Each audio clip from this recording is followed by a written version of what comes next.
many times I used to say I had things that I never knew. One of those things I said I had was HIV, right? So I was going to churches and telling them those stuff. Yes, that's how terrible it was. A side hustle then. Yes, do you understand? It was a very serious side hustle, because when you go to churches like family worship center, so those were like places when I go to that kind of church, I would just go and tell stories. Before I leave the church, I'm getting like 50K.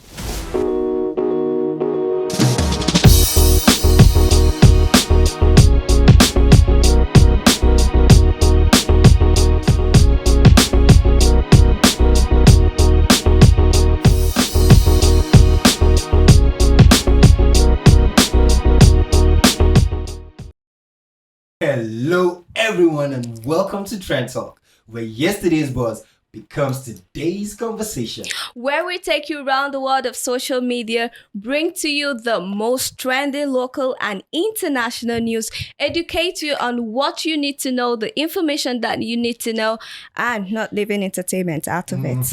Entertainment, sports, fashion, everything you need to know from every industry, globally, locally, we got you covered.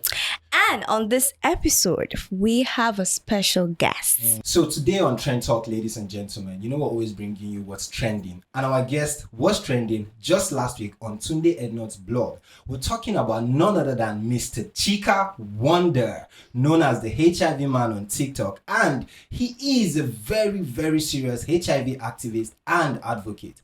Welcome, Mr. Chika. Thank you for having me. We're glad to have you on our seats. Why are you doing modest? What's with the thank you? Thank you for having me. Because we know you're not like this. Welcome. Okay. So, fam, outside all the introduction, you know, the headlines, they've all tagged you as this, as that. Yeah. Tell us, behind that, who are you? Who is the man? Okay, so my real names are like Chika Michael AKZ, and I am a professional photographer and makeup artist, right? That's what I do beyond, being an activist and advocate. And also I am, I'm a very straightforward guy. And, I just recently had this positive mind shift. And, this was the reason why, I decided to come out to, publicly disclose my HIV status so that I could use my life as a case study to help other people have, a more positive life to get. Yeah. Wow. I totally get. Yes. I had like a million questions. Because this post that he made, that got Tunde Ednot posted, made a lot of people, would I say, wonder. And at the same time, for me personally, I had mixed feelings.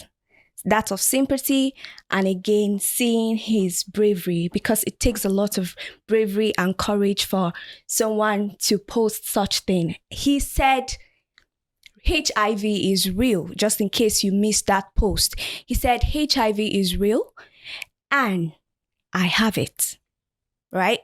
And he was walking inside the supermarket where there's a lot of people. You understand? So that post really made a lot of people, and kudos to you, man, because social media can be a place of you find kindness and you find wickedness, because a lot of people can just come at you. So can you please take us back to the moment when you found out that you have HIV? What led to that and how you felt at that moment? Okay, so at first year, I was, experiencing fever. I was like, having fever today, fever tomorrow. And I was not careful enough to want to know why I was always having, fever. And from fever, it became diarrhea, it became night sweats, it became fatigue. Do you understand? So I was having different kind of stuff. I did not exactly bother to check why I was having this thing. So there was a time I had like a major breakdown and I went to the hospital, right? I went to the hospital and I was admitted. So then was when the guys I was working for, because I was working for a magazine agency then as a photographer. So they decided to run a full test for me. So it was thereon that I did the test and found out I was HIV positive. Wow. And it wasn't a big deal, to be honest, being told that I was HIV positive. It was not a big deal because earlier on, I used to be that guy who was telling stories for people to pity me so that they could give me money, right? So many times I used to say I had things that I never knew what they even meant. So one of those things I said I had Okay. was HIV, right? So So I there's was going to like churches and telling them those stuff. Yes, that's how terrible it was. So when I heard the HIV, like you're HIV positive, it was not a big deal to me. But what became a big deal was when I started experiencing stigmatization. Because before, when I was lying that I had HIV, people were stigmatizing, but I couldn't pay attention to it because it because was a you lie. yes, Do you Oh understand? my God. But eventually, when it became true and I started experiencing stigmatization, I reality now hits. knew, Yeah. oh, this HIV is not a joke. Oh. Do you get? So yeah, that was it. So I didn't exactly feel sad, but I said being stigmatized, and that's when things changed because when I told them 10 a.m. that I was HIV positive, that same day 4 p.m. they told me to leave where I was working and leave the working environment. So I was heading back to Abuja because that happened in Lagos. Okay. So I was heading back to Abuja that same night bus. So you can imagine how everything changes in one day. Do you get? Earlier on in my life, I was lying for that. But when I started photography, I stopped doing that. Oh, okay. I stopped telling stories So and that all of was those things. like a side hustle then. Yes, do you understand? It So was a it very was. serious side hustle and it was extremely So was it lucrative. paying, if I may ask? Yes, it was. Because when you go to churches, if I can mention house, family worship center. So those were like places when I go to that kind of church, I would just go and tell stories. Before I leave the church, I'm getting like 50K from people saying, oh, sorry about your health and sorry about stuff like that. So it was exciting at that time. But then I found out that I was talented in photography. So I stopped doing that. But guess what? Everybody I met had something to do with someone in my past. Do you understand? So it was not like because I have changed, I stopped saying it. But people who knew me in churches Yeah, were see reminded you. of who I used to Yeah. be. Yeah. So fast forward to when I started photography, like 3, 4 years later, I was now very, very, very promiscuous. I started having intimacy with just anybody. Do you understand? Like, yeah, if I am going to a new state to do work or anything, the first question I ask anybody around is, where is the nearest place I could get like a brothel so I could visit and Where all the OS they be. exactly, Okay. exactly. So Yeah, yes. to be clear. So that was one of the things I wanted to confirm. Do you understand? Because I was just First so thing addicted on to your that. arrival in a New new Any location, location. not where food is. I'm telling you. At that time, if I'd gone to hell, I would have asked where's the brothel? Because I was just so into that then. Wow. Yeah. You said you were so into that. Was it into that in a level where it was an obsession? It was an Or addiction. it was an It was Addiction. more than an obsession. I didn't want to outrightly just be like, were you addicted to? Yeah. But I really want to take you back a bit Yeah. where you mentioned going to churches and getting all of this difference, I would say. How did you come up with that? Did you meet someone who introduced you to this side hustle, if I may say side hustle? Well, so that's really going to take me back. So now I learned that from my mother. Okay, now this is Yes. pretty interesting. Yes, I learned that from my mother. Alright. Okay, so when I was very young, my mom was like a widow and she had to cut out for the children. So we were like attending a church, Redeemed Church then. So I used to see my mother go to like different people's members' house and then tell them something. And then before she goes, they give her food stuff and money. And I was there. I was looking at it. So I was like, Omo, she didn't have to do anything. She just talk and kneel down and maybe do like she wants to cry. And then, do you understand? Or maybe actually cry anyway. So yeah. So I that was in my head. So one day I was alone in church and someone passed and asked me, Chika, why are you quiet? Why are you not playing around? And for some reason I just said, there's nothing in the house, something like that. I just had to say anything. And then the person also said, okay, opened her bag, gave me some money. I was like, Amado, Wow. this money, this kind of money I have to clear, because then I used to do like handy jobs. I have to clear grass or something. But I'm just saying something and someone is giving it to me. Oh wow, that's cool. So she was not like, you know what, come back later and I'll do something more for you. And then when I went back, she gave me money again and food stuff. So I gave my mom the food stuff and I took the money. So I did it again, it worked. I did it again, it worked. I mean, I was why like, not? oh It wow. was working. It right? was Exactly. working. So it was not like a Soft work. yes, a soft work. That people should not be doing it. Yes. It was so a soft I work. was now like, so it was not like transactional. If I do that, what's gonna happen is I'll give you the food stuff and then I take the money, right? And yeah, so that continued for a while. And there are situations where I would even go and lie. And when they come back, because my mom needed food stuff in the house to take care of her children, she might even accept that some of the things I was saying was true. So you get, so that's just, yeah.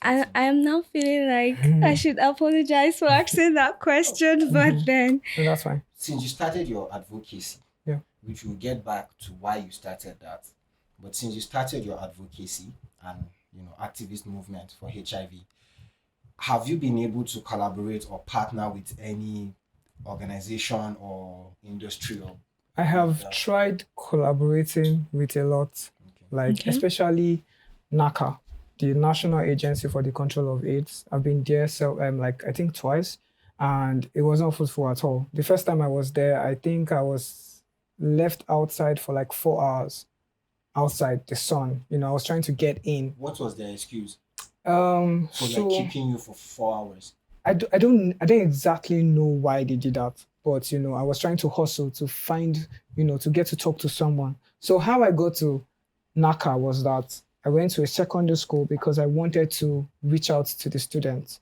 right? And when I went to that secondary school, they told me that I had to go to the secondary school educational board. Yeah, because I had to take permission from them. So I went to the secondary school educational board. They said I have to be part of an NGO. And I don't own an NGO.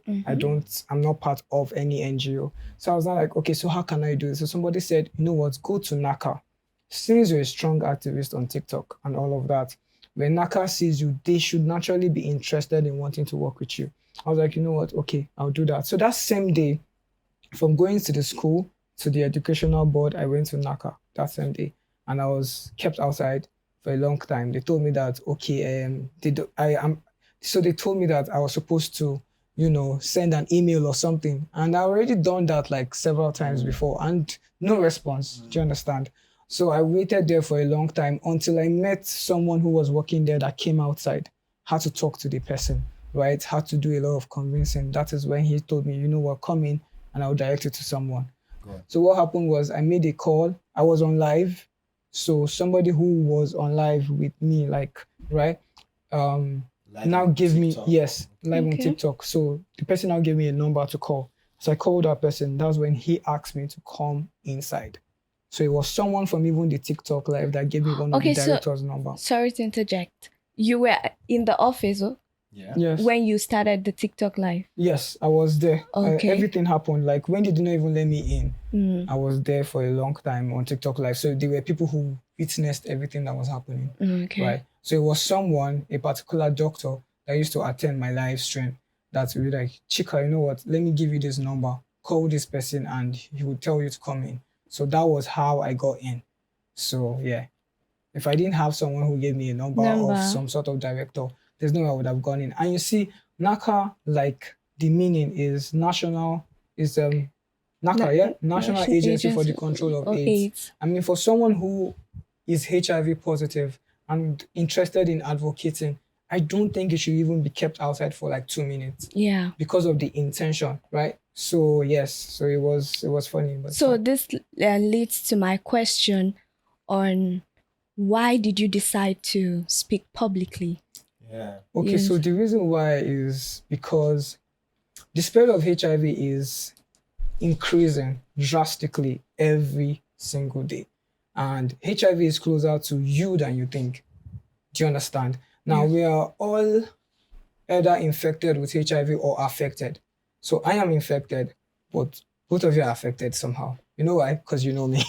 To get. Yeah. So that's the difference. So there's somebody around you that's already HIV positive and you don't even know because these things are not seen on the face, right? You can HIV does not have a look. It's not like you see someone and you think that person is HIV. HIV. I've seen people who look extremely, healthier than me, and they are HIV positive with even a higher viral load. Yeah. Do you understand? So this is why I had to put it upon myself. You know what, Chika, you're going to have to, talk about these things because it's really, really funny. And a lot of young people are HIV positive. And the truth is, the amount of people that are HIV positive but are not aware that they have it is far more than the amount of people that are HIV positive and are aware that they have it. So you see how very, very dangerous that is. So, in as much as they're trying to say HIV is not in vogue, yeah, we're calling lethal ailments, so to say, or viruses that are considered like high risk.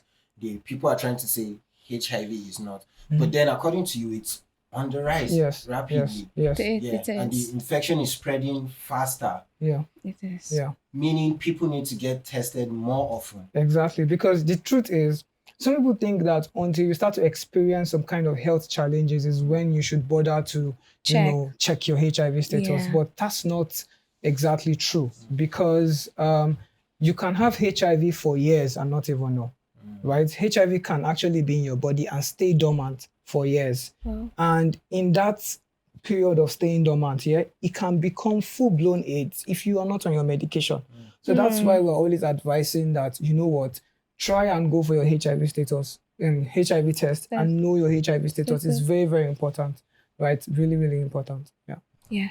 So bringing us back home as Nigerians, what is one thing that you wish Nigerians truly understand about HIV or people who live with HIV? Okay. So now this is the thing. If you stigmatize, you give room for HIV to spread. Okay. If you stigmatize. So that is why I feel like it's a journey. You start with creating proper awareness, sensitizing and educating people on what HIV is. If they understand the true nature of HIV now, there'll be less stigmatization. And if there is less stigmatization, there'll be the possibility to properly totally eradicate HIV. Do you understand? Because people will not have to hide anymore, right? Yeah. They'll have to come out and really talk about their HIV journey and all of that. And then they will not have to hide to take their medication and stuff like that. When you were talking, the first thing that rang in my head is, could it be that the stigmatization is worse than even the virus? Exactly. Yes. Now, this is the thing. More than having the virus, right? What is really, really the problem is the stigma that is surrounded around the word HIV. So one thing that helped me was that I eliminated the meaning of HIV. HIV means human immune deficiency virus. I removed that and then I inserted having incredible value. Wow. So I don't see myself Chika, as that's a nice one. Sorry, you have to just go That's over a again. nice one. Okay. So give it to them. I'm not going to give it to them. So now this is the thing, right? Yeah. The meaning of HIV is human immune deficiency virus. Whenever I think about that, it used to pull me down. So what I did is I eliminated that meaning and then I inserted having incredible value. So when you call me HIV man, I am reminded that I'm having an incredible value. Wow. Oh my God. Yes, So I'm not like- yes. So I'm not It's like- all from the mind. I love it. I love how your mind Yeah. works. So I'm not like, a virus carrier. I'm like a value carrier. So when you call me HIV man, HIV minister, HIV this, whatever, if you're using the word HIV, you're just reminding me of my... On that Do you note, understand? we're proud to have the HIV The man HIV man on Trend Do you Talk. understand? So yes, yeah. So it's even like, an hashtag that I like to use and all of that. Hashtag HIV HIV man. man. Yeah. Hashtag Trend Talk. That's dope. Yeah. That it's really dope. Fam, this is fantastic, man. I wish I could go on and on. So now back to let's put this down because I think the last post I saw, that's aside from the post you made of gratitude to Nigerians who after Tunde Ednot's post and everything, then you made another post. I laughed. Like it cracked me up. Maybe we're going to add that up. Where you said you were going to bite. Do you remember? So I think I was making a post. I was making a video. And a dog was barking. Yes, it was barking. Now the truth is, a lot of people are very scared of wanting to contact HIV. but they're still living a very reckless life Okay. and taking uncalculated risk, like, having to have intimacy with someone you're meeting that same day, or being comfortable to get paid to have intimacy with people. Now, what is now in vogue is that people are now okay to have intimacy with multiple persons at once, Yes. like threesome, foursomes, and all of that. And I'm like, you don't even pay attention to where these people are coming from or their HIV, status. Imagine you are negative and you want to have threesome with 2 other people that are HIV positive, only you. Like, that is really, really scary, So that's why I like to say that if you are living a high risk life, then it means that HIV, they hungry you. Yeah. Because if you know they hungry you, then you should actually totally abstain. Do you should understand? If you must be in a relationship, be with one person, right? You That's got to basically love it. yourself to stay away from or to prevent Exactly. yourself Exactly. from HIV. Exactly. So because of time, could you tell us one message? Let's send out a message to a HIV patient out there. Okay, so HIV patients is passive stigmatization. So Sorry. what we do, Yes. so what we say is people living with HIV, Okay. because they are first persons before HIV. Yeah. Do you understand? I'm learning. Yes, that's dope. That's very Yes, dope. yeah, Because yeah. a lot of people do that, and it's coming from a place of wanting to know, but then it might be seen as passive Yeah. stigmatization. Okay, so for those people for us living with HIV, I need you to understand something. Because you have HIV does not mean you have failed. Yeah. HIV is not equal to failure. Do you understand? When failures start to happen is when you let it here. So eliminate that thought that you are now a failure because you're HIV positive. Everything can still work well. Do you understand? Being HIV positive it cannot stop what God is supposed to do in your life. Do you understand? Yeah. And being HIV positive does not make you automatically incompetent to achieve your dreams. Do you understand? It's very, very, very important. So if you're living with HIV, please continue to live a very positive life. Accept it.